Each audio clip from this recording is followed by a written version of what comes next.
사도행전 강의 네 번째 시간으로 성령의 불세례가 임하다 라는 제목으로 하나님 말씀을 전하도록 하겠습니다. 여러분 기대하십니까? 네, 우리가 기대하고 소망하는 만큼 주님이 채워주십니다. 여러분, 하나님은 언제나 정확한 때에 일하십니다. 하나님은 일찍 오시는 법도 없고 늦게 오시는 법도 없어요. 하나님은 정확하게 당신의 때에 당신의 큰 일을 행하시는 분이십니다. 자, 오늘 1절에도 보니까 오순절 날이 이미 이름에, 바로 그 오순절 날이 당도했을 때라는 말이에요. 자, 그 오순절 날이 이미 이름에 하나님께서 그때에 당신의 영을 부어주신 거예요. 여러분, 이 성령이 오순절 날에 임했다라고 하는 것은 굉장히 중요한 의미가 있습니다. 오순절이란 이 6월절 이후에 50일이 되는 날이죠. 구약시대에 이제 유대인들이 밀농사를 열심히 이제 행한 다음에 처음 익은 이 열매를 갖다가 드림으로써 오순절을 지켰어요. 우리 잘 아는 것처럼. 그래서 이제 6월절부터 7주가 7번 계속 이렇게 반복이 되면서 오순절이 온다. 그래가지고 77절이다. 그렇게 이야기를 하기도 하고, 또 우리가 맥주 감사절로 드리는 것처럼 맥추절이다. 이렇게 이야기를 하기도 하고, 초실절이다. 이렇게 이야기를 합니다. 아무튼 이때는 이제 수확하게 하신 모든 곡식을 첫 열매를 갖다가 하나님 앞에 기쁨으로 올려드리는 그런 날이죠. 바로 그날 성령이 내려오셨어요. 또 이스라엘 백성들이 출애굽을 해서 50일이 지난 이후에 계속 광야를 쫙 돌다가 50일이 지난 후에 시내산에 당도했을 때에 율법을 받았잖아요. 바로 그날 하나님의 말씀을 받은 거예요. 그날 오순절입니다. 다시 말해 여러분 보십시오. 이 오순절은 하나님의 충만한 날이고, 약속이, 하나님이 약속하신 그 약속이 성취되는 날이고, 하나님의 말씀, 율법이죠, 그죠? 그 말씀이 임하는 날입니다. 바로 그 날이 되었을 때 하늘의 하나님이 이 땅 가운데 성령의 불을 쏟아부어 주셨습니다. 자, 오늘은 그래서 이 오순절에 임한 성령의 역사의 이 진정한 의미에 대해서 숙고해 보면서 은혜를 나누고자 합니다. 말씀을 선포하는 가운데 제게 한 가지 정말 소원과 부탁이 있어요. 진짜 저의 소원입니다. 오늘 말씀이 부디 여러분에게 지식적인 말씀으로만 다가가지 않기를 바랍니다. 제 간절한 소원은 여러분 모두가 정말로 성령의 임재를 강하게 갈망할 수 있기를 바랍니다. 더불어서 여러분 각자 모두가, 이건 뭐 그냥 뭉뚱그려서 우리 공동체 전체 이런 게 아니라 정말 여러분 각 심령 모두가 강력한 성령의 세례를 반드시 받으시기를 바랍니다. 그것이 제가 여러분들의 목사된 이유 중에 하나이고, 제가 이 땅에 존재하는 중요한 이유 중에 하나예요. 자, 오늘 크게 두 가지로 살펴보겠어요. 자, 첫 번째는 중생의 역사와 성령 세례는 구분되는 역사입니다. 이게 너무 중요해요. 여러분 좀 받아 적어 놓으십시오. 우리 한번 따라 합시다. 중생의 역사와 성령 세례는 구분되는 것이다. 왜 이걸 강조하고 넘어갈 수밖에 없는가? 많은 분들이 이걸 갖다가 대충 뭉뚱그려서 생각을 해서 더 충만한 자리에까지 가지를 못해요. 이걸 신학적으로 정리하는 게 너무나 중요하고, 여러분 일평생의 신앙생활 전체를 갖다가 좌우하는 그런 명제입니다. 제가 설명을 드릴게요. 제가 말씀드린 적이 있는 것처럼 공동체의 지도자가 이 성령의 역사에 대해서 어떤 사상을 가지고 있느냐에 따라서 공동체 전체의 생명력이 좌우됩니다. 저는 영적 지도자로서의 덕목 중에 정말 가장 중요하다고 생각을 하는데, 그 덕목이 뭐냐면 균형이라고 생각을 해요. 특별히 이 시간에 정말 제가 강하게 경계하고자 하는 것은 성령을 소멸시키는 사상입니다. 자, 제가 이제 사도행전 강의 두 번째 시간에 말씀드린 적이 있죠. 이 부흥에 대한 대표적인 세 가지 잘못된 견해가 있다라고 말씀을 드렸어요. 첫 번째는 죽은 정통교회이고, 두 번째는 감정주의적인 부흥, 열광주의라고도 하는데 그런 감정주의적인 부흥, 세 번째는 은사주의적인 부흥, 그 오순절 쪽에서 이렇게 많이 그렇게 그것만 추구하는 거죠, 그죠? 거기에 중요한 요소들도 있지만은 그것만 이렇게 추구하는 그 세 가지를 제가 그 한계를 극복해야 된다 말씀을 드렸어요. 마틴 로이드 존스 목사님이나 이안 머리 따르면, 저는 이제 성령론에 있어서 마르틴 로이드 존스 목사님의 견해에 전적으로 동의하고 따르는데, 그리고 그의 제자가 이안 머리죠. 따르면 그 중에서 성령의 역사를 제한시키고 소멸시키는, 실제 로이드 존스 목사님이 소멸시킨다라고 하는 표현을 써요. 이 대표적인 사상이 있습니다. 바로 첫 번째 제가 언급드린 이 죽은 정통교회예요. 무슨 말인가? 이 성령의 역사를 갖다가 구원시키고 중생시키는 사역으로 끝난다라고 생각을 하는 거예요. 즉 성령의 초자연적인 역사를 믿질 않습니다. 아브라함 카이퍼 등 이 화란 신학의 영향을 받은 사람들이 많이 그런 생각을 가진다라고 했는데, 제가 이런 것도 언급을 드리는 이유는 제 설교를 들으시는 분들 중에서 신학자도 있을 수 있기 때문이에요. 신학생들도 그렇고 균형 있게 항상 봐야 된다. 여러분, 이런 부류는 어떻게 생각을 하는가? 초자연적인 권능을 주시고 영적인 부흥을 주시고 능력으로 사역하게 하시는 이 성령의 역사에 대해서 원천적으로 마음문을 닫고 있습니다. 여러분, 이런 신학 사상이 뿌리 박혀 있으면 어떻게 될까요? 공동체 전체가 어떻게 될까요? 공동체가 점점 생명력을 잃고 죽어갈 수밖에 없어요. 굉장히 교조주의나 이런 데 빠져있는 공동체 보면 그런 걸 여실히 관찰할 수 있죠. 너무나 딱딱하고 바른 진리 계속 이런 거는 강조는 하는데 생명력이 없어요. 성도들이 기쁨이 없어요. 평안이 없습니다. 정말 주님 주시는 그저 막 충만함이 없어요. 그런 공동체를 보면. 자, 그러면 이런 질문이 있어야 되죠. 이런 부류는 왜 이런 결론에 도달하게 된 것일까?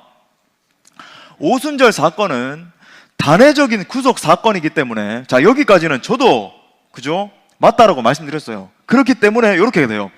그 역사 가운데, 역사가 진행되는 가운데 다시는 반복될 수 없다라고 이야기를 합니다. 맞아요. 이것도 오순절 역사 자체는 반복될 수가 없어요. 구속적 사건이 반복되는 일은 없습니다. 그래서 이들이 이렇게 나가요. 오순절과 같은 성령의 역사는 다시는 일어날 수 없다라고 단정 지어버립니다. 그 결과 각 개인이 성령의 권능을 얻고 공동체와 지역의 부흥이 일어나는 것을 그들이 그런 걸 의도하진 않았겠지만 결과적으로 원천적으로 봉쇄해버리는 오류에 빠지게 돼요. 물론 여러분 잘 들으세요. 저도 지난 시간 말씀드렸죠. 십자가와 부활, 그죠? 그리고 예수님의 승천, 오순절, 그 다음에 예수님 재림 당연하죠. 이런 구속적인 사건은 완전하고 결정적인 구속적 사건이라고 제가 말씀드렸습니다. 여러분 기억하십니까? 다 기억하시는데 대답 안 하시는 거예요. 기억하시죠? 완전하고 결정적인 구속적 사건이다. 그렇기 때문에 이 같은 구속적 사건들이 구속적 의미에서 반복되는 것은 불가능해요. 왜? 단회적인 사건이거든요. 그런데 우리가 간과하지 않고 중요하게 붙들어야 되는 점이 뭐라고 말씀드렸습니까? 우리가 예수님을 믿을 때 우리 각자에게 예수님의 그 십자가와 부활 사건이 그대로 적용되는 거예요. 아멘이십니까? 여러분, 내가 예수님을 주로 영접하게 되면 갈라디아서 2장 20절 사도 바울의 논지가 그거잖아요. 나도 예수 그리스도와 십자가 이미 못 박혔나니 그런즉 이제는 내가 사는 것이 아니요 오직 그리스도께서 날 통해서 사시는 거예요. 할렐루야. 그 다음에 그 예수 그리스도의 그 부활 사건이 내게 그대로 적용되기 때문에 예수님이 뭐의 첫 열매라 그래요? 부활의 첫 열매시라는 거예요. 첫 열매시라는 것은 우리도 예수님이 부활한 것처럼 나중에 부활하게 된다는 거예요. 여러분, 그와 마찬가지예요. 오순절 성령 세례도 마찬가지입니다. 왜 나머지는 그렇게 적용된다라고 믿으면서 오순절 성령 사건은 적용되지 않는다라고 그렇게 단정져 버리나요? 오순절에 일어난 성령 세례 사건은 분명히 단회적인 이 구속적 사건이지만 내가 하나님 앞에 충만함을 위해서 기도하기 시작하면 그 성령의 임재가 내게 그대로 적용되는 거예요. 그것을 여러분 성령 세례라고 부릅니다. 우리 한번 따라합시다. 성령 세례. 여러분, 성령 세례도 여러분 이거 성경적인 용어입니다. 주님이 분명히 세례 요한도 불과 성령으로 세례를 받게 될 것이다. 그 다음에 주님도 너희가 몇 날이 못 되어서 성령으로 세례를 받게 될 것이다. 거기서 나온 용어예요. 물론 성령 충만은 이 성령 세례가 지속되는 상태를 말하는 거죠. 이게 연속선상에서 있는 겁니다. 여러분, 이 성령 세례를 받은 사람에게는 초자연적인 능력과 은사가 임하고 하나님 나라의 복음을 갖다가 강하고 담대하게 외치는 사람으로 서게 되는 거예요. 그게 이제 구약에서는 선지자들에게 간헐적으로 임했고, 그죠? 신약에서는 내가 누구에게 부어준대요? 만민에게 내 신을 부어준다라고 약속하고 있는 거예요. 그러니까 여러분, 사실은 구약보다 신약이 완성된 계시이고, 여러분, 우리가 신약 시대에 살고 있는 게 얼마나 놀라운 특권인지 몰라요. 여러분 보십시오. 제가 말씀드린 이 논지에 대해서 부흥의 역사만 조금만 읽어봐도 바로 깨닫지 않겠습니까? 성령의 부으심이 계속 지속됐다는 걸 볼 수 있어요. 웨일즈와 영국에서 일어났던 엄청난 대부흥의 역사, 미국에서 일어났던 그저 1차, 2차, 3차에 걸쳐서 일어났던 대부흥의 역사, 평양에 부어졌던 막 역사상 전무후무할 것 같은 그 엄청난 대부흥의 역사, 그죠? 우리도 그죠? 70년대, 80년대, 90년대 희어가잖아요. 막 부흥성회만 열면 지금처럼 사람들 모으기에 급급하고 그런 정도가 아니었어요. 막 동네 사람들이 다 몰려와가지고 막 앉을 자리가 없어서, 제 어릴 때도 그랬거든요. 막 인산인해를 일어나가지고 막 사모하는 마음으로, 그때 무슨 뭐 드럼이 있고 뭐 악기가 뭐 있었나요? 그냥 여전도 회장님이 나와서 강대상 불나게 치면서, 그죠? 템포가 막 점점 빨라져요. 그러면 막 박수를 뭐 얼마나 막 치면서 주여 성령의 은사들을 사모하고, 그냥 부흥 강사님이 한마디만 해도 아멘 아멘, 그 역사가 일어날 줄 믿습니다. 우리가 다 알고 있잖아요. 근데 여러분, 우리가 어떻게 성령의 역사를 부인할 수 있겠습니까? 자, 이처럼 이 성령의 역사를 제한하는 이 오류를 범하지 않기 위해서 이 시간 우리가 명확하게 정리해야 되는 명제가 있습니다. 바로, 여러분 이걸 좀 적어 놓으시죠. 중생의 역사와 성령 세례는 구분되는 성령의 역사입니다. 우리 한번 따라해요. 중생의 역사와 성령 세례는 구분되는 성령의 역사이다. 물론 한 성령이 하시는 역사이지만 여러분, 확연히 구분되는 점이 있다는 거예요. 자, 이 점에 대해서 제가 성경 말씀을 중심으로 더 구체적으로 논증하겠습니다. 제가 왜 이렇게까지 구체적으로 논증을 하는가? 이후로 헷갈리는 분이 계시면 안 되는 거예요. 우리 수원 동부교회 권속이라고 하면 헷갈리시면 안 되고, 혹시나 헷갈리는 사람이 있으면 이 동영상 링크를 딱 보여주면서 이걸 정리해라 딱 가르쳐 줘야 되는 거예요. 그래서 성경적으로 명확하게 두루뭉술하게 알고 있으면 안 되는 겁니다. 자, 제가 이 부분에 대해서 두 가지로 먼저 논증을 할게요. 첫 번째, 성령 세례를 아직 받지 않고도 정말 예수님을 믿음으로 중생한 그리스도인이 될 수 있습니다. 될 수 있어요. 자, 보세요. 여러분, 성령의 사역을 떠나서 어떤 사람이 예수님을 믿어 그리스도인이 되는 것이 가능합니까? 불가능합니까? 불가능해요. 어떤 사람이 정말로 예수님을 믿어서 구원받은 것은 여러분, 분명히 성령의 역사입니다. 아멘이십니까? 로마서 8장 7절에서 이렇게 말해요. 육신의 생각은 하나님과 원수가 되나니 이는 하나님의 법에 굴복하지 아니할 뿐만 아니라 할 수도 없다. 불가능하다는 거예요. 지금 사도 바울이 예수님을 믿지 않는 사람들은 자연인인데, 이 자연인들은 뭐라 그래? 하나님과 원수래, 원수. 예. 그래서 하나님의 법에 원천적으로 굴복할 수 없다는 거예요. 내적으로 그런 능력 자체가 결여되어 있다는 거죠. 자, 그러면서 진정으로 예수 믿어 구원받은 사람 안에는 반드시 성령께서 이렇게 역사하신다라고 말합니다. 이어서 11절 말씀에 보니까 이렇게 말해요. 예수를 죽은 자 가운데서 살리신 이의 영이, 이 영이 무슨 영일까요? 성령이세요. 맞아요. 예. 성령님이 너희 안에 거하시면 그리스도 예수를 죽은 자 가운데서 살리신 이가 너희 안에 거하시는 그의 영으로 말미암아, 성령으로 말미암아 너희 죽을 몸도 살리시리라. 아멘. 예. 다시 말해 여러분, 우리가 그리스도인이 된 것은 성령이 우리 안에서 역사하셨기 때문이라는 거예요. 여러분 보세요. 성령께서 우리 가운데 빛을 비추어 주시고 하나님을 아는 지식을 주시고 믿을 수 있는 능력을 주셨기 때문에 우리가 예수 믿고 구원받은 것입니다.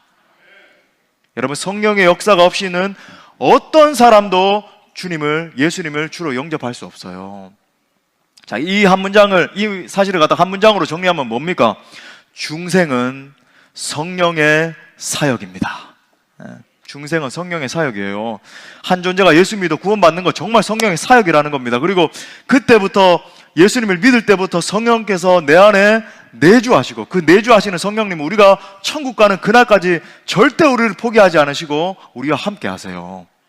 자, 그런데 동시에 제가 오늘 여러분에게 강조하고자 하는 명제는 이것입니다. 한 존재가 예수님을 믿음에도 불구하고, 정말 중생했음에도 불구하고 여전히 성령 세례 받지 못했을 수 있다는 거예요. 여전히 성령 세례는 받지 못했을 수 있다는 겁니다. 여러분, 이게 기독교 신앙에 있어서 너무 중요한 거예요. 공동체 전체를 변화시키는 명제입니다. 왜냐하면 이 부분에 대해서 성경적으로 정리를 명확하게 하지 못하면은 우리 개인과 공동체 가운데 로이 존스 목사님의 이 워딩 자체를 가져옵니다. 성령을 소멸하는 그런 우를 범하게 되기 때문이에요. 자, 이에 대해서 제가 확실하게 여러분 성경적인 예를 들겠습니다. 오늘 뭐 이 말씀 딱 듣고 나면은 와, 정말 그렇구나, 이제 딱 정리가 돼야 돼요.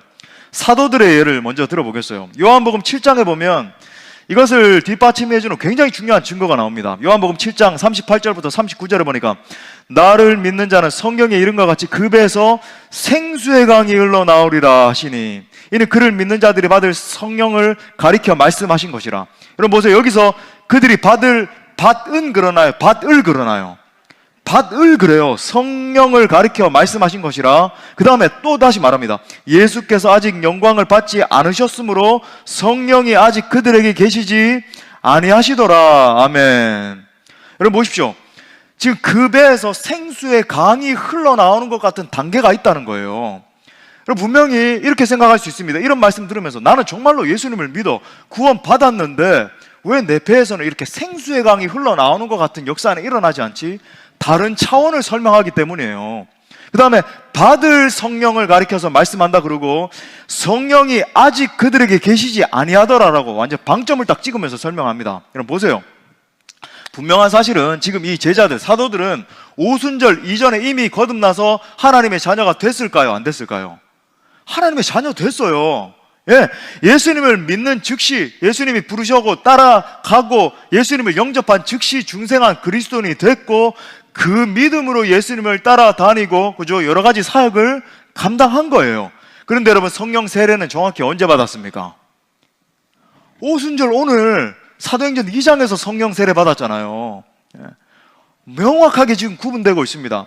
자, 사도들의 예에 대해서 더 확실한 증거가 사도행전 1장 4절부터 8절에 나오는 그 말씀이죠. 우리가 읽었던. 자, 오늘 4절 5절만 우리 다시 읽어봐요. 시작. 사도와 함께 모이사 그들에게 분부하여 이르시되 아버지께서 약속하신 것을 기다리라. 요한은 물로 세례를 베풀었으나 너희는 몇 날이 못해 성령으로 세례를 받으리라 하셨느니라. 아멘. 여러분 보세요. 사도들은 지금도 이 말씀을 듣고 있는 이 순간에도 이미 믿는 신자였고 거듭난 하나님의 자녀들이었어요. 그런 그들에게 주님은 분명 확실하게 구분을 해서 너희가 확실하게 믿는 신자이지만 지금부터 계속 기도를 해가지고 반드시 성령의 세례를 받아야 돼. 그래서 8절에서 뭐라 그러나 그 성령 세례 받을 때 너희가 그죠? 내 확실한 증인으로 서게 될 거야 말씀하고 계시는 거예요. 자, 더 나아가서 사마리아의 예를 들어보겠습니다. 사도행전 8장에 보면 또 하나의 확실한 증거가 나와요.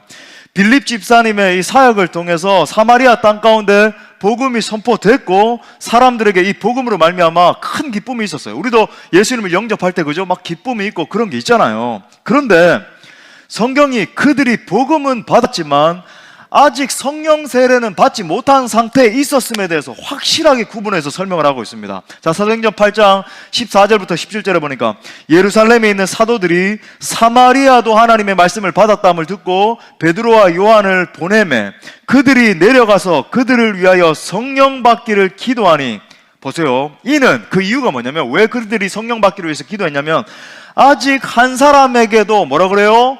성령 내리신 일이 없고 오직 주 예수 그리스도 이름으로 세례만 받았을 뿐이라. 그러니까 예수님 영접은 하고 예수님은 정말 믿는 성도였는데 아직 성령 내리신 일이 없대요. 이에 두 사도가 그들에게 안수하며 뭐라 그래요? 성령을 받는지라. 성령 세례 그때 받았다는 거예요. 자, 더 나아가서 사도 바울의 예도 들어보겠습니다. 와, 목사님 이거 완전히 빠져나갈 구멍이 없을 정도로 사도행전 9장에 보면은 다메섹 도상에서 분명히 그는 부활하신 예수 그리스도의 음성을 들으면서 예수님을 만났어요. 다른 말로 그는 진짜로 예수님을 믿는 진정한 성도가 되었습니다. 신자 됐어요. 근데 그가 언제 성령 세례 받나요? 나중에 아나니아가 찾아가서 안수 기도할 때 성령 세례 받잖아요. 자, 사도행전 9장 17절에 보니까 아나니아가 떠나 그 집에 들어가서 그에게 안수하여 이르되 형제 사울아 주곧 내가 오는 길에 나타나셨던 예수께서 나를 보내어 너로 다시 보게 하시고 뭐라고 그럽니까? 성령으로 충만하게 하신다니. 자, 다메섹 도상에서 이미 부활하신 예수 그리스도를 명확하게 만나서 믿는 신자, 예수 그리스도의 사람이 됐지만, 변화됐지만 아나니아가 와서 안수 기도할 때 성령의 불을 받은 거예요. 자, 물론 성경에 보면 여러분 예수님을 믿을 때 동시에 성령 세례를 받는 경우도 볼 수 있어요. 가령 사도행전 10장에서 베드로가 이제 고넬료 가족에게 복음을 증거할 때, 말씀을 막 전할 때 그들의 심령이 막 뜨거워지면서 성령의 충만함을 받게 됩니다. 우리도 간혹 그런 경우들이 있었을 거예요. 그죠? 주변에도 많이 들어봤을 거예요. 처음 예수님을 복음을 막 듣고 처음 주님 앞에 나왔는데 막 문지방만 밟고 들어왔는데도 막 다리가 벌벌벌 떨리고 눈물이 쏟아지고 막 그때 성령 세례를 받아가지고 완전히 변화되는 경우도 있어요, 간혹.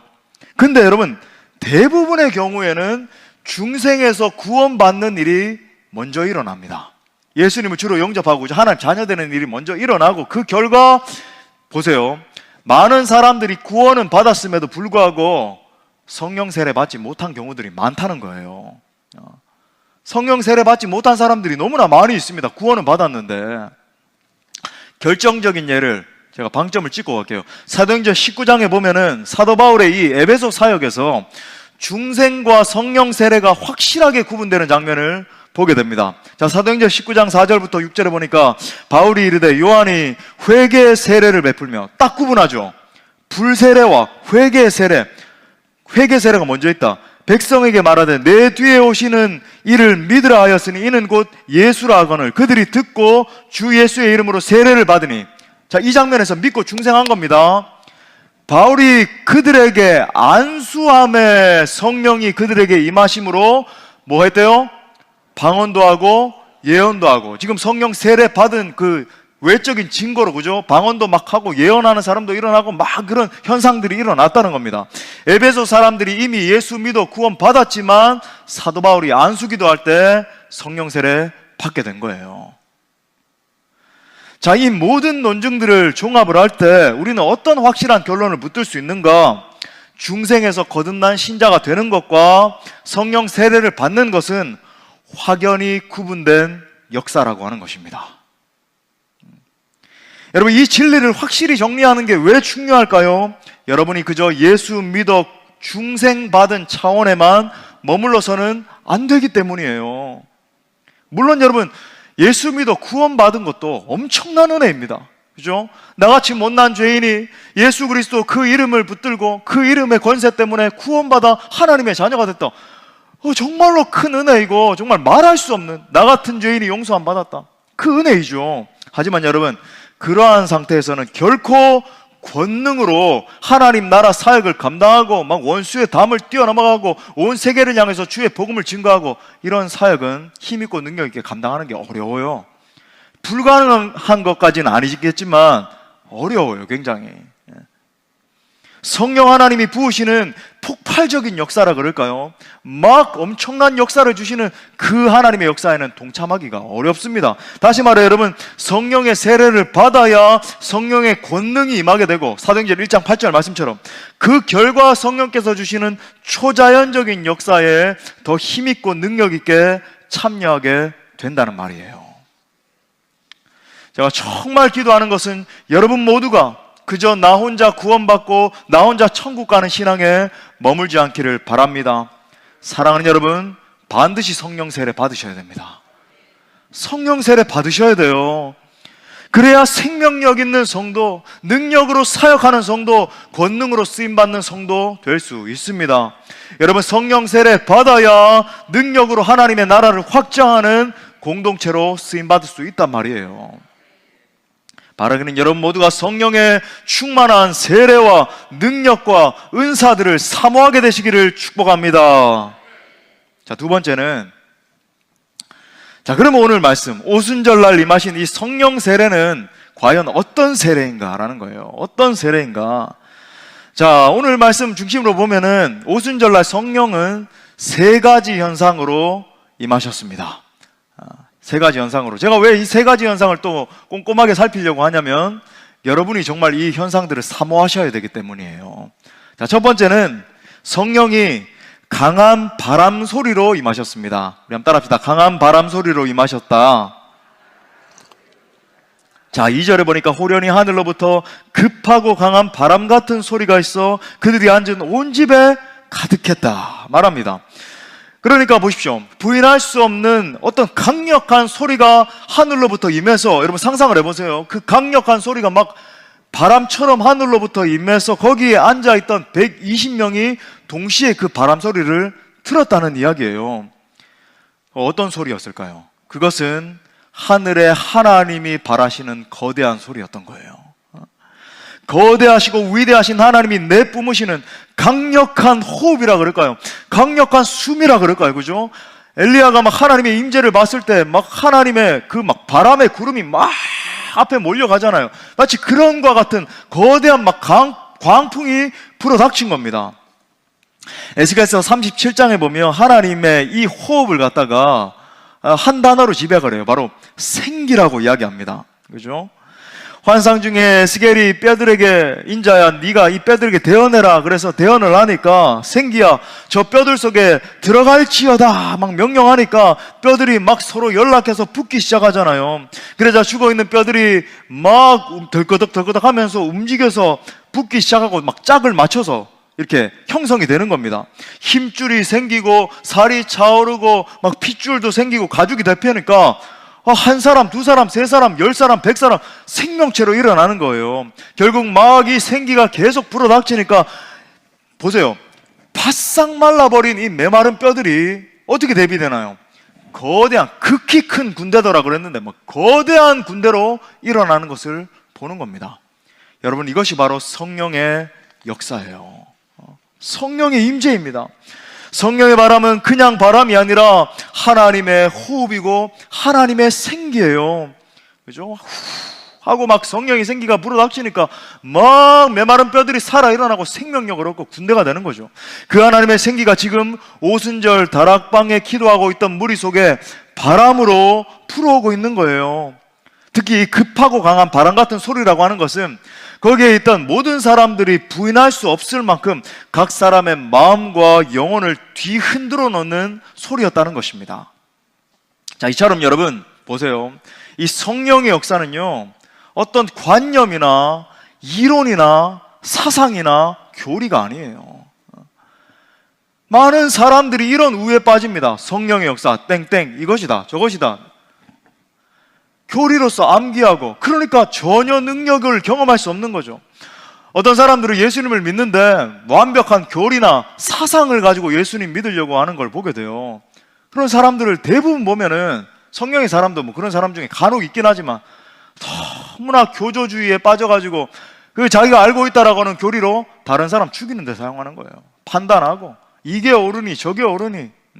물론 우리가 바른 진리를 붙드는 건 중요합니다. 여러분도 느끼시겠지만 저는 뭐 부족하지만 어떻게 해서든지 바른 진리를 연구해서 여러분들에게 정확하게 성경을 갖다가 가르치려고 노력은 해요. 근데 여러분 보십시오. 이 교조주의에 빠지게 되면 그런 사람들의 마음속에 평강이 없어요.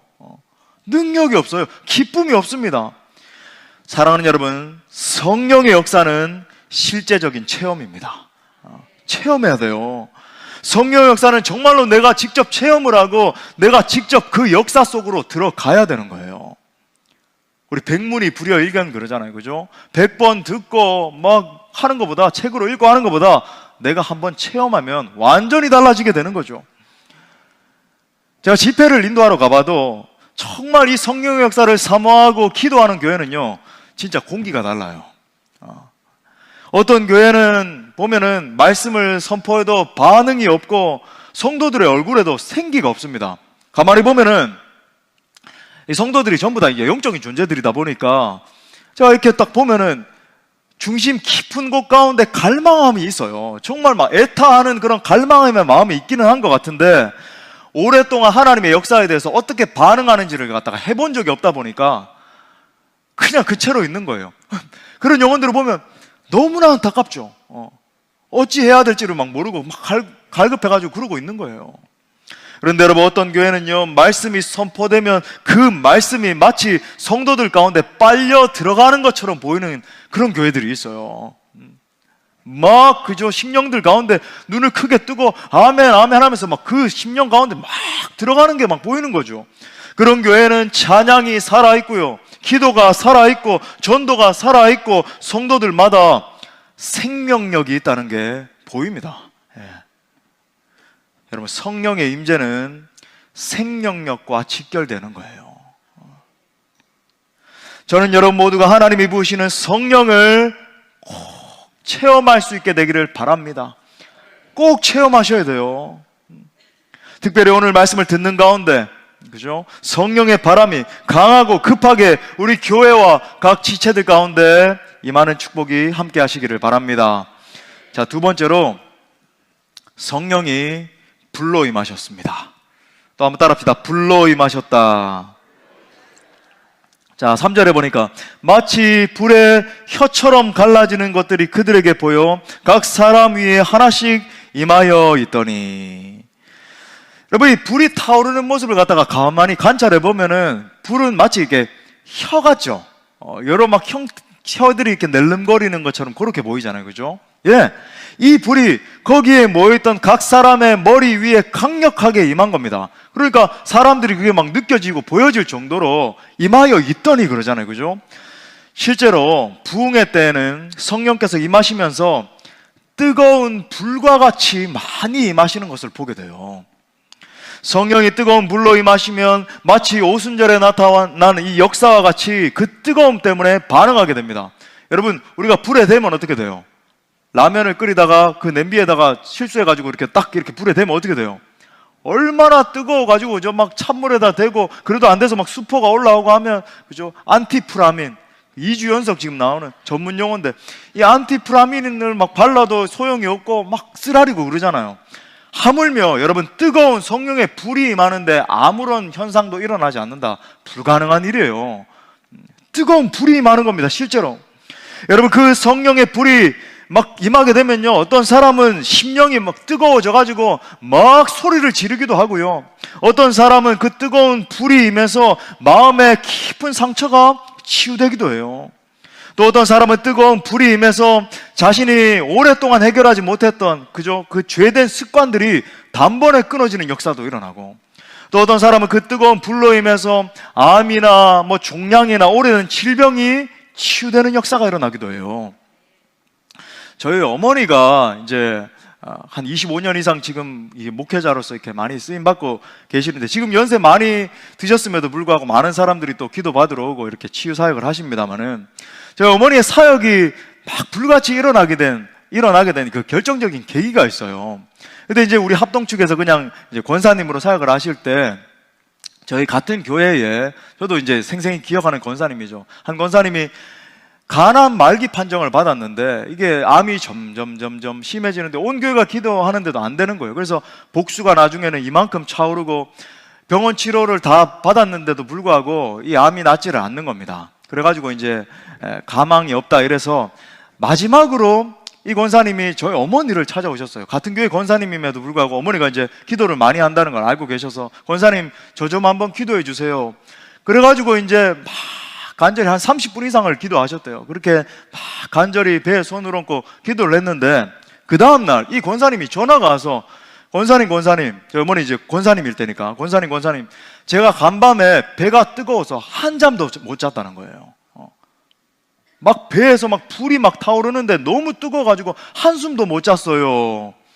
그리고 놀라운 건 뭐냐면, 그 이후로 그죠, 이 변으로 막 시커먼 막 물 같은 것들이 막 쏟아지는데, 2주인가 3주 후에 가가지고 정기 검진이 돼가지고 검사를 받았는데 암이 다 사라져버린 겁니다. 그래가지고 그게 이제 소문이 나가지고, 제가 기억나죠. 그때 저희가 그 2층에 이렇게 새들어 살고 있을 때 그 좁은 집에 하루에도 여러분 200명, 300명씩 기도를 받으러 오고, 그래서 저희 어머니가 11시에 예배를 시작을 하면은 밤 새벽 4시까지 막 기도를 해주시고, 뭐, 그때 너무 무리를 하셔서 지금 막 관절염도 오시고 너무 힘드시고 그러신데, 막 밤이 낮이로 여기면서 그렇게 사역을 하시면서 막 불같이 그렇게 사역이 일어나게 됐던 거예요. 그러면서 떠밀리듯이 이제 나중에 또 신학을 하시면서 그렇게 그런 일이 일어났는데, 신학 다 마치시고 목사님 되시고 했는데 그런 역사가 일어났어요. 자, 그렇다면 이 불은 어떤 불이길래, 그죠? 이런 역사가 일어나는가? 누가복음 3장 16절에 보면 이렇게 말합니다. 요한이 모든 사람에게 대답하여 이르되, 세례 요한이죠. 나는 물로 너희에게 세례를 베풀거니와 나보다 능력 많으신, 바로 능력 많으신 이가 오시나니 나는 그의 신발끈을 풀기도 감당하지 못하겠노라. 그는 예수님이죠. 그죠? 예수님은 뭐라 그래요? 다 같이 읽겠습니다. 시작. 성령과 불로 너희에게 세례를 베푸실 것이요. 아멘. 지금 세례 요한이 말하고 있는 이 성령과 불 세례를 한마디로 말하면 제가 말씀드리고 있는 이 성령 세례라고 하는 거예요. The baptism of the Holy Spirit. 성령의 세례이다. 다시 말해요, 여러분. 이 불은 예수 그리스도의 불입니다. 웨스트민스터 신앙고백에도 보면 예수 그리스도, 성부와 성자에게서 발출한다, proceeding 한다, 거기에서 나온다라고 표현을 하는데, 예수 그리스도로부터 지금도 끊임없이 발출되는 불이에요. 예수 그리스도께서 자신의 영을 각 사람 가운데 부어주실 때 바로 불의 형태로 임하는 겁니다. 여러분, 바로 이 불 세례가 임하면 우리가 사도행전에서, 그죠? 명확하게 관찰할 수 있는 것처럼 변화가 일어나는 거예요.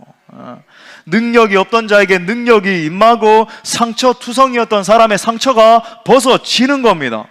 가령 여러분, 한 존재가 복음을 만났을 때 정말 놀라운 구원 감격에 휩싸이게 되잖아요. 진짜 예수 그리스도의 복음을 처음 듣고, 그죠? 내가 예수님 믿었을 때 정말 나 같은 죄인이 용서함 받아서 주 앞에 옳다 얻으면 막 밤낮 찬송해도 막 기쁨이 넘치고, 사탄이 지배하는 삶에서 영적으로 봐도, 그죠? 하나님이 다스리시는 그 삶으로 옮겼으니까 얼마나 영적인 기쁨이 있고 자유함이 임하고 막 그래요. 그런데 그 사람이 이 성령의 불세례를 받게 되면 또 다른 차원의 변화가 일어납니다. 제가 이거 말씀드리려고 첫 번째 논증을 그렇게 한 거예요. 또 다른 변화가 일어나요. 하늘로부터 초자연적인 권능이 임하는 것을 경험하게 됩니다. 그러니까 성령의 권능을 받기 전과 그 후의 사역이 완전히 달라지죠. 메시지의 능력이 달라지고, 그죠? 사역의 결과가 달라지고, 능력이 달라지고, 그렇게 되는 거예요. 수많은 성령의 사람들, 이 성령의 폭발적인 권능을 받아, 그죠? 충만함을 받아서 하나님의 사역을 감당한 사람들의 간증들이 있잖아요. 일전에, 제가 오래전에 말씀드린 적이 있는 것 같은데, 우리 새로운 신자들도 많이 있으니까 너무나 결정적인 예이기 때문에 제가 말씀드립니다. 19세기 말에 여러분 잘 아시는 D.L. 무디, 이 놀라운 역사가 일어나기 전에도 그는 굉장히 잘 알려진 복음주의자였고 뭐 또 많은 사역도 하고 있었는데, 그의 사역이 결정적으로 변화를 겪고 성공을 거둔 이유가 그가 받은 이 극적 성령 세례 때문이었다라고 기록을 하고 있어요. 이 D.L. 무디가 이제 성령의 능력을 받기 위해서 수년간 기도를 하고 있었습니다. 그리고 끈질긴 기도 끝에 성령의 능력이 그에게 임했습니다. 그리고 그 강력한 성령 세례 받은 날을 갖다가 이렇게 회고하면서 이제 기록을 해요. 한번 들어보세요. 어느 날 뉴욕에서 놀라운 그날이요, 이 경험을 어떻게 형언할 수가 없습니다. 이런 일은 거의 언급한 적도 없습니다. 너무 거룩한 체험이어서 이름을 붙일 수도 없습니다. 그저 하나님께서 제게 그분 자신을 드러내셨다고 말할 수밖에 없습니다. 저는 다시 설교하러 나갔습니다. 예전에도 똑같이 사역하면서 설교했다는 거예요. 다시 설교하러 나갔습니다. 설교 내용은 이전과 다른 것이 없었습니다. 내용은 똑같았어요. 다른 진리를 제시한 것도 아니었는데 그날 수백 명이 회심하였습니다. 누군가가 제게 전 세계를 다 준다고 해도 이 복된 경험 이전으로 돌아가지 않을 것입니다. 사랑하는 여러분, 저는 이와 같은 성령의 불세례가 여러분 각 10년 가운데도 부어질 수 있기를 간절히 기도합니다. 마지막 세 번째, 성령 세례는 전 인격을 변화시킵니다. 또 한번 따라합시다. 성령 세례는 전 인격을 변화시킨다. 자, 이 성령이 임하실 때 오순절에 일어났던 세 번째 현상은 뭐냐면 몸으로, 전 인격으로 나타났다는 거예요. 자, 4절 말씀해 보니까 그들이 다 성령의 충만함을 받고 성령이 말하게 하심을 따라 다른 언어들로 말하기를 시작하니라. 성령이 강한 바람으로 임하시고 막 불같이 임하시고 하니까 각 사람의 몸을 만지기 시작했어요. 여러분 보십시오. 성령의 충만함이 임하게 되면 각 사람의 몸이 건드려지게 돼요. 보십시오. 성령께서 각 사람의 지성 속에, 내면 속에, 영혼 속에 깊이 침투를 하시니까 외적인 현상이 일어나는 겁니다. 여러분, 성령의 임재는요, 단순히 어떤 추상적인 관념, 막 그 스토아 학자들이 이야기했던 것처럼 관념 속에서 무슨 일이 일어나고 형이상학적인 변화가 있고 그런 게 아니에요. 실제로 인격이신 그 성령께서 우리 가운데 임하실 때에 확연한 변화가 외적으로도 일어나게 된단 말이죠. 그 역사에 대해서 지금 오늘 본문에서 뭐라고 쓰고 있냐면 성령이 말하게 하심에 따라, 성령이 컨트롤 하심에 따라서 다른 언어들로 말하기 시작했다라고 기록을 하고 있는 거예요. 여러분, 성령 충만이란 무엇인가? 바로 내 몸속에, 내 머릿속에, 내 전 인격 속에 성령님이 임하시는 것입니다. 그래서 그 성령이 들어오시면 내 생각을 뒤집어 놓으시고 내 인격을 뒤집어 놓으시고 내 연약함을 뒤집어 놓으시는 거예요. 그것에 대해서 사도 바울이 이런 유비를 사용해서 설명을 합니다. 우리 에베소서 5장 18절 말씀 우리 다 같이 읽어요. 시작. 술 취하지 말라. 이는 방탕한 것이니 오직 성령으로 충만함을 받으라. 아멘. 여러분, 술에 취하면 사람이 어떻게 되나요? 자신의 지배권을 갖다가 술에 완전히 넘겨지게 되잖아요. 술이 내 이성을 지배하고 감성을 지배하고 언어와 행동 양식을 갖다가 지배해버립니다. 마찬가지예요. 성령 세례받고 그 성령의 충만한 상태에 들어가게 되면 마치 이런 일이 일어난다는 거예요. 사도 바울이 지금 말하고자 하는 게 내 몸과 내 인격과 내 언어와 내 삶 전체가 성령의 지배 아래 놓이게 된다는 말입니다. 그래서 오늘 말씀에서도 성령이 말하게 하심을 따라 말하기 시작했다라고 말하는 거죠. 어떤 글에서 이 성령 충만의 역사를 갖다가 쿠데타로 비유한 것을 봤는데 굉장히 흥미로웠어요. 여러분, 실제 쿠데타가 일어났다라고 한번 상상을 해보세요. 제일 먼저 쿠데타를 일으킨 막 무시무시한, 그죠? 막 군부 세력이 갖다가 하는 일이 뭘까요? 예, 막 탱크를 몰고 오고 비행기 타고 오고, 그죠? 막 대포를 쏘면서 무장한 그 무기를 가지고 가장 먼저 권력의 핵심부를 장악합니다. 그 다음에 방송국이나 신문사 같은 곳을 장악해서 그들이 하고 싶은 말을 하기 시작하는 거예요. 사람들에게, 북한이 우리에게 제일 처음 쳐들어와가지고, 그죠? 며칠 안에 한 것도 그거잖아요. 계속 그들이 말하고 싶은 메시지를 갖다가 전단지를 뿌리고 방송을 통해서 말하고 하면서 메시지를 심어줘서 사람들의 생각을 바꾸는 거잖아요. 이와 마찬가지로 성령이 내게 임하시고 내 안에 충만히 거하기 시작하면, 역사하면 그 성령께서 내 모든 의지와 생각과 언어를 통제하기 시작해요. 달라지는 거예요. 성령님이 시키시는 말을 하기 시작하고 성령님이 시키시는 사역을 하고 성령님이 시키시는 대로 온 열방을 향해서 뛰어나가게 되는 거예요. 그것이 바로 여러분, 성령이 충만히 거하셔서 그 성령의 통치를 받고 있다라고 하는 증거입니다. 아, 저 사람 가운데 성령께서 함께하고 계시는구나 알 수 있게 되는 거죠. 그래서 어떤 사람은요, 그 성령이 임하실 때 방언을 말하고, 어떤 사람은 예언을 하고, 어떤 사람은 기적을 일으키고, 어떤 사람은 능력의 말씀으로 막 증거하는 역사가 일어나고, 그렇게 되는 거예요. 다시 정리하자면 여러분, 성령 충만 받는 것은 전인격적인 체험입니다. 제가 얘도 예전에, 오래전에 말씀드린 적이 있는데, 대구에 있는 한 권사님의 예가 떠올랐습니다. 이분 성함이 김무생 권사님인데 그 지역에 굉장히 많이 알려진 그런 권사님이에요. 지금은 연세가 아주 많이 드셨습니다. 정말 난 놓고 기억자도 모르던 그런 무식한 권사님이었는데, 제가 이제 어린 시절 다니면서 선교원도 다니고 했던 대연교회라고 있어요. 조그만 언덕 위에 그런 교회였는데, 그 대연교회에서 그냥 순수하게 예수님을 이렇게 믿으시던 그런 분이었습니다. 그러던 어느 날에 이제 그 수성구에 대동교회라고 좀 한 2,000명 정도 모이는 좀 큰 교회가 있거든요. 그 대동교회에 서울에서 유명한 부흥 강사님이 오신다는 거예요. 이 권사님이 보리밭을 메고 있다가 이제 지금은 이제 그 지역이 다 개발이 됐는데 그때는 뭐 벌판이고 뭐 밭이고 그랬습니다. 그래서 이 보리밭을 메고 있다가 이렇게 한탄 섞인 기도를 했다 그래요. 하나님, 저 사람들은 저렇게 천국 잔치에 가가지고 막 은혜 받으려고 가는데 저는 여기서 보리밭만 이렇게 메고 있네요. 막 그렇게 하나님 앞에 한탄했다 그래요. 그리고 집으로 돌아갔는데 그날 이상한 일이 벌어졌습니다. 분명히 겨울임에도 불구하고 이제 불을 떼지 않고 나갔었는데 방이 절절절절 끓고 있더라는 거예요. 그렇게 뜨겁게 끓는 방에 누워가지고 막 이 권사님이 울면서 이렇게 누워있는데 갑자기 하나님의 음성이 들렸습니다.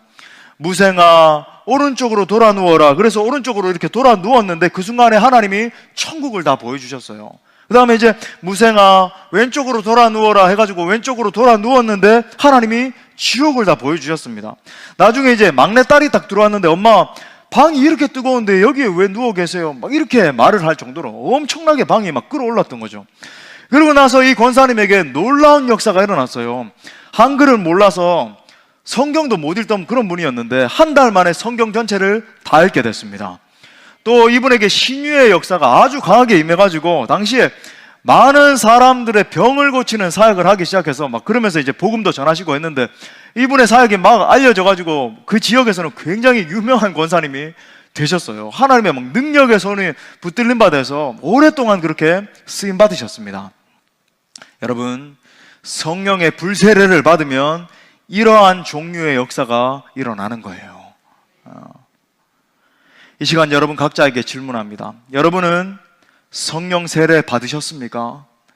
여러분은 성령의 지배를 받고 계십니까? 여러분은 성령의 생각을 하고 성령이 말하게 하심을 따라 말하고 성령의 인도하심 따라 살고 계십니까? 여러분의 내면에는 성령께서 부어주시는, 그죠? 생수의 강이 나온다 그랬잖아요. 정말 그 기쁨과 그 평강이 함께하고 계십니까? 여러분의 사역에는 성령께서 더해주시는 권능과 변화와 역사가 나타나고 있습니까? 저는 이 자리에 있는 모든 심령들이 정말로 성령의 불세례 받으시기를 간절히 축복합니다. 또한 정말 모든 주의 권속들이, 그죠?